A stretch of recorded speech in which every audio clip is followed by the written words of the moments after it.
اعوذ باللہ من الشیطان الرجیم بسم اللہ الرحمن الرحیم اللہم صلی علی محمد وعلی محمد وعجل فرج آل محمد بلا ندعهم۔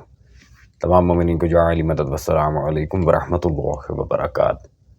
سامعین گرامی قدر،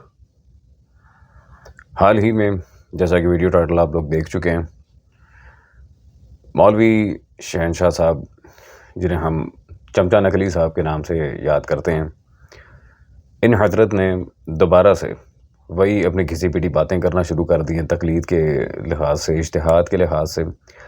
پہلے تو معاملہ صرف یہ تھا کہ صرف اصحاب ائمہ علیہم السلام پر بات کی جاتی تھی، لیکن اب ان سے ہٹ کر اولیاء کرام اور اولاد ائمہ اہل بیت صلوات اللہ علیہ مجمعین تک یہ لوگ آ گئے ہیں۔ مجھے نہیں پتا اس کے پیچھے ان لوگوں کا ایجنڈا کیا ہے، یہ کیوں اس طرح کی بکواسات مکتب تشیع میں پھیلا کے ہمارے مذہب کا مذاق اڑواتے ہیں اور پھر الحمدللہ دوران مناظرہ منہ کی کھاتے ہیں۔ خیر، وقت ضائع کیے بغیر چلتے ہیں مولوی چمچا صاحب کے کلپس کی طرف۔ اور یہ حضرت نے جو واضح طور پہ جو جہالتیں پھیلائی ہیں اپنی ویڈیو کے اندر، جو ماشاءاللہ احادیث غلط پڑھی ہیں، جو سارا معاملہ بالکل جس کا نہ سر نہ پیر، ایک جہالت آمیز حرکت کی ہے اپنی ویڈیو کے اندر، وہ آپ دیکھیں۔ اور وہی ریپیٹڈ دلائل ہے، کوئی نئی چیز تو یہ لاتے ہی نہیں ہیں۔ اس کے بعد بفضل مولا علی صلوات اللہ علیہ ہم آپ کی خدمت میں انہی کے گھر کی کتب سے جواب رکھتے ہیں۔ بسم اللہ۔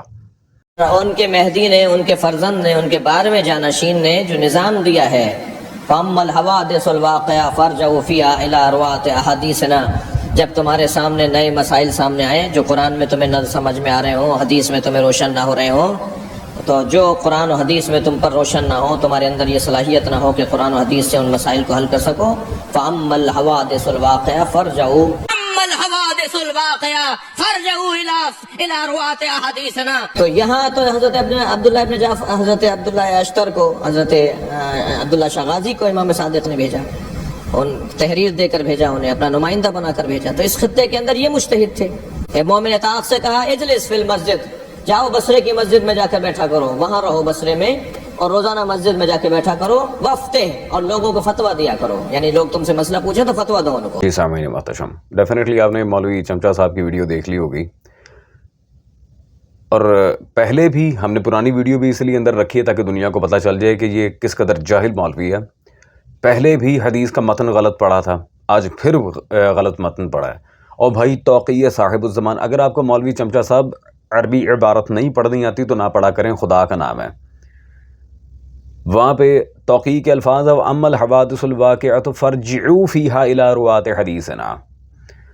غیبت کے زمانے میں جانے سے پہلے حضرت بقیت اللہ عجل اللہ تعالیٰ فرج شریف نے ہمیں رجوع کا حکم دیا تھا، یہ رجوع سے تقلید ثابت کرنے کے چکر میں، جبکہ ہم درجنوں دفعہ اس بات کی وضاحت کر چکے ہیں کہ رجوع اور ہے، تقلید اور ہے۔ اور پھر وہاں فرجعوا، وہ ضرب یضرب کے وزن پہ، یہ فتح یفتح کے وزن پر پڑھ رہے ہیں اسے، ماشاءاللہ یہ ثلاثی مجرد کا قاعدہ ہے باقاعدہ۔ آپ وہاں جا کے دیکھ لیں، ضرب یضرب کی گردان پڑھیں گے تو آپ کو بالکل واضح پتہ چل جائے گا کہ وہ ہم وزن جو جملہ ہے اس میں کیا ساری یہاں ترکیب آ رہی ہے۔ اور یہ ماشاءاللہ سے حضرت نے پتہ نہیں کون سی عربی پڑھی ہوئی ہے، یہ تو ان کی عربی کا حال ہے ماشاءاللہ۔ اور یہ وہی مولوی صاحب ہیں جو اکثر اہل ولا اخباری حضرات کو یہ تانا دیتے ہیں کہ جنہیں 1 سے 10 تک عربی میں گنتی نہیں آتی، وہ کہتے ہیں ہم تقلید نہیں کرتے۔ ماشاءاللہ سبحان اللہ، آپ کی عربی کا تو یہ عالم ہے ماشاءاللہ سے۔ الغرض دوسری جہالت سامعین گرامی قدر انہوں نے جو واضح طور پہ دکھائی ہے، یہ مومن طاق کو امام نے کہا تھا اجلس فی مسجد المدینہ وفد الناس، تو اس کے بارے میں انہوں نے بونگی ماری کہ مومن طاق کو امام نے کہا تھا، جبکہ یہ بھی واضح طور پہ جہالت ہے۔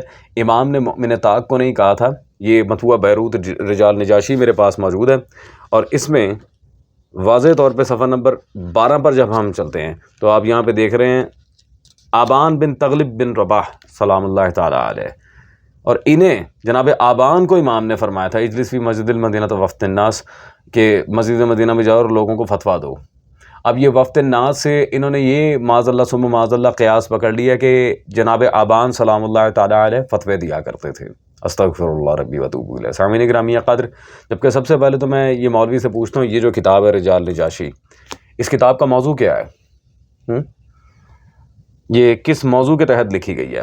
رجال، روات حدیث، اس میں مفتیوں کا کوئی تذکرہ نہیں ہے، اس میں صرف راویان حدیث کا تذکرہ ہے۔ یہ اسماء الرجال کا علم اس لیے نہیں ہوتا کہ یہاں اصول فقہ کی عبارات لا کر فتاویٰ کو انڈورس کیا جائے، بلکہ یہ روات کے اوپر مشتمل کتاب ہے۔ یہ تو جاہل مولوی کو پتہ نہیں ہے۔ خیر، سامعین گرامی قدر، یہ ان کا حال ہے جسے ابھی تک یہی نہیں پتا کہ میں اسماء الرجال کی کتاب سے ایک عبارت پڑھ رہا ہوں، اور یہ بھی نہیں پتا کہ کس صحابی کو مولا نے کہا تھا۔ جناب آبان کو کہا تھا، حضرت مؤمن طاق سلام اللہ تعالیٰ علیہ اجمعین، دونوں ذوات قدسی صفات میں سے کس کو کہا تھا؟ یہ حضرت کی جہالت کا لیول ہے۔ اب مجھے خود بتائیں، یہ کون سے علامے ہیں، یہ کون سے حجت الاسلام ہیں جنہیں یہی نہیں پتا کہ معصوم نے کس شخصیت کو کہا تھا؟ عربی عبارت پڑھی، بار بار مجلسوں میں اپنے اجلاس میں جا کے غلط پڑھی۔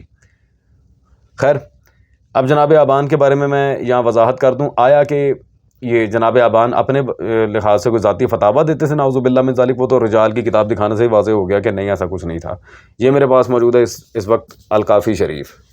اصول الکافی میں واضح طور پہ یہ ابی جعفر بن حیان سیرفی وہ کہتے ہیں، فقل جعفر ابن محمد افتانی بہذا، مجھے میرے مولا جعفر صادق ابن محمد باقر صلوات اللہ علیہ افتانی بہذا، فتویٰ دیا۔ فتویٰ مانے حدیث معصوم۔ آبان سلام اللہ علیہ اس عبارت سے واضح ہو گیا کہ اپنے پاس سے آپ کے بابوں کی طرح فتاویٰ نہیں جھاڑتے تھے، نعوذ باللہ من ذالک، وہ احادیث اہل بیت بیان کرتے تھے، وہ حافظ الحدیث راوی حدیث تھے۔ اور سامعین، میری اس پہ کوئی ذاتی اختراع نہیں ہے، ان کے آیت اللہ بشیر نجفی صاحب، یہ ان کی توضیح المسائل میرے پاس موجود ہے۔ اس کے مقدمے کو اگر آپ پڑھیں صفحہ نمبر 37 پر، واضح طور پہ انہوں نے بھی لکھا کہ صرف آبان بن تغلب سلام اللہ علیہ نے حضرت امام جعفر صادق صلوات اللہ علیہ سے 30,000 احادیث نقل کی ہیں۔ کتنی؟ 30,000۔ جناب آبان ناقل حدیث معصوم تھے، نہ کہ وہ نعوذ باللہ اپنے پاس سے آراء اور فتاویٰ دیتے تھے۔ تو یہاں پہ مولوی چمچا صاحب کی جہالت بالکل واضح ہو گئی۔ خیر، اور اس کے بعد سامعین گرامی قدر پھر ایک پرلے درجے کی بونگی ماری ہے، الگ لیول کی دھاندلی کی ہے ماشاءاللہ۔ حضرت عبداللہ شاہ غازی سلام اللہ تعالیٰ علیہ، جن کے بارے میں یہ میرے پاس کتاب موجود ہے، جلد نمبر 3، علامہ ارتضیٰ بن رضا نواز پوری رحمہ اللہ کی کتاب ہے تاریخ بنی ہاشم۔ اس کا اگر آپ مطالعہ کریں تو اس میں صفحہ نمبر 206 پر پورا شجرہ موجود ہے باقاعدہ جناب عبداللہ شاہ غازی کا، اور کس طرح وہ مولا حسن کی اولاد سے ان کا سارا ہونا یہاں پہ آغا نے ثابت کیا ہے، آغا ارتضیٰ نے۔ خیر، یہ تو بات واضح ہے۔ اب سامعین گرامی قدر، کیا یہ نعوذ باللہ من ذالک جناب عبداللہ شاہ غازی سلام اللہ علیہ وہ ایک ولی خدا تھے؟ ان کا کام ہی فقر کے لہ میں آل محمد صلی اللہ علیہ وسلم کی تعلیمات کو عام کرنا تھا، تو وہ کیا، یعنی کہ وہ بھی توضیح المسائل لکھتے تھے، وہ بھی فتوے دیتے تھے، وہ مجتہد؟ لا حول ولا قوت الا باللہ۔ جہالت ہو تو ایسی ہو۔ اگر امام اپنی طرف بفرض محال اگر انہوں نے ایسا کچھ کیا بھی ہوتا تو انہیں امام نے بھیجا تھا۔ آپ کے مجتہدین کے پاس کون سا اجازت ہے؟ امام ہے معصوم، جسے جو کہیں اس نے وہ کرنا ہے۔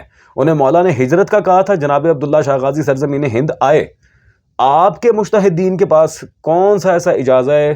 حضرت بقیت اللہ جل اللہ تعالیٰ فرج شریف موجود ہے کہ آپ یہاں پہ بیٹھے ہیں اور باتوں کو بونگیاں مار کے اپنی استغفر اللہ الجھا رہے ہیں عوام کو، ساری باتوں کا جو کرائٹیریا ہے اسے پیش ہی آپ الٹے طریقے سے کر رہے ہیں۔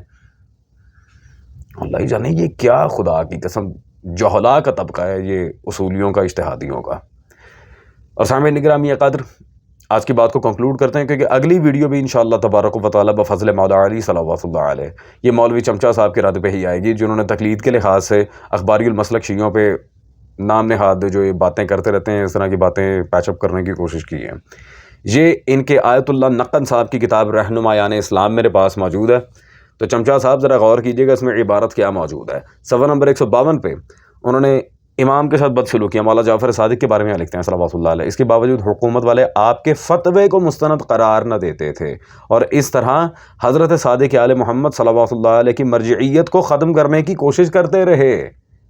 ہاں، آپ کے بابا جی، آپ کے سید العلماء، آپ کے آیت اللہ نقن صاحب، وہ اپنی کتاب میں لکھ رہے ہیں مرجعیت و فتویٰ کا اصل اختیار اہل بیت کے پاس ہے الحمدللہ۔ ان کے بعد محدثین کے، ہم کسی باب یہ اصول فقہ والے کو مرجع نہیں مانتے، مرجع محدث ہوتا ہے، پہلے توقیع امام زمانہ کے الفاظ پہ غور کریں، الی روات حدیث نا، خیر وہ الگ مسئلہ ہے، اس پہ ہم پہلے بھی ڈسکس کر چکے ہیں۔ تو سامعین گرامی قدر، حدیث معصوم کا مطلب فتویٰ یہ ہم نے نہیں لیا، الحمدللہ یہ ان کے آیت اللہ نقن صاحب نے بھی واضح طور پہ لکھا، حدیث معصوم یعنی فتویٰ، الحمدللہ ثم الحمدللہ۔ اور مولوی صاحب خدارہ کیوں ہمارا مذاق بنواتے ہیں دنیا کے سامنے؟ پہلے جا کے یہ تو پڑھ لیں، جاہل گوار انسان، پہلے جا کے یہ تو پڑھ لیں کہ وہ روایت معصوم کی حضرت آبان کے بارے میں ہے یا جناب مؤمن طاق کے بارے میں ہے۔ اور جناب مؤمن طاق فار یور کائنڈ انفارمیشن مدرس نہیں تھے، وہ مناظر تھے، وہ دشمنان اہل بیت سے جس طرح ہشام بن حکم ٹاکرا لگایا کرتے تھے، ان کا بھی علمی ٹاکرا چلتا تھا۔ تدریس کا کام جناب زرارہ، جناب ابی بصیر، جناب آبان، ان ذوات قدسی صفات کو معصوم نے دیا تھا۔ اس پر درجنوں حوالہ جات پیش کر سکتا ہوں۔ تو یہ سامعین گرامی قدر، خدا کی قسم میں حیرت میں پڑ جاتا ہوں کہ ایسے جاہلوں کو کیا جواب دیں، کیونکہ ان کے پاس اور کچھ ہے ہی نہیں، وہی ریپیٹڈ دلائل، وہی بکواسات۔ جس جاہل کو ابھی تک فتح یفتح اور ضرب یضرب کی عبارت کا نہیں پتہ، جو 9 سال کے بچے کو پڑھائی جاتی ہے مدرسے کے اندر، وہ منہ اٹھا کے کہہ رہے ہیں جی جو تقلید نہیں کرتا وہ گمراہ ہے، سبحان اللہ۔ اور بھائی پہلے یہ تو پتہ کر لیں کہ معصوم کے کس صحابی کے بارے میں معصوم کا کیا فرمان ہے۔ ابان والی حدیثیں مؤمن طاق کے کھاتے فٹ کر رہے ہو جاہل مولوی۔ اس لیے سامعین گرامی قدر، یہ جتنے بھی یہ نام نہاد یہ چمچہ نکلی ہیں، عقیل الغربی صاحب ہیں، یہ مولوی جلاد نکلی صاحب، ان میں سے کوئی بھی کبھی مناظرے میں سامنے نہیں آتا۔ یہ آئیں تو انہیں پتہ ہے ان کی کھٹیا کھڑی کر کے رکھ دیں گے منٹ سے پہلے۔ عجیب جہالت تماشا بنا کے رکھا ہوا ہے۔ آرام سے اگر بندہ کوئی بات کرو تو ان کے پلے ہی نہیں پڑتی۔ چلو پھر ٹھیک ہے، جے لتر خان دا پروگرام ہے تو پھر ٹھیک ہے، مرضی ہے تہاڈی۔ خیر سامعین گرامی قدر، stay tune for the next video. اس میں بفضل مولا علی صلوات اللہ علیہ ہم یہ ثابت کریں گے کہ ان کا جو نظام مرجعیت ہے وہ سارا کا سارا قاتلان زہرا کا بنایا ہوا ہے۔ اگلی ویڈیو میں مولا کے فضل و کرم سے انہی کے بابوں کی کتابوں سے اگر ہم ثابت نہ کریں، الحمدللہ ہم نے اخباری ہونے کا حق ادا نہیں کیا۔ اسٹے ٹیونڈ، والسلام۔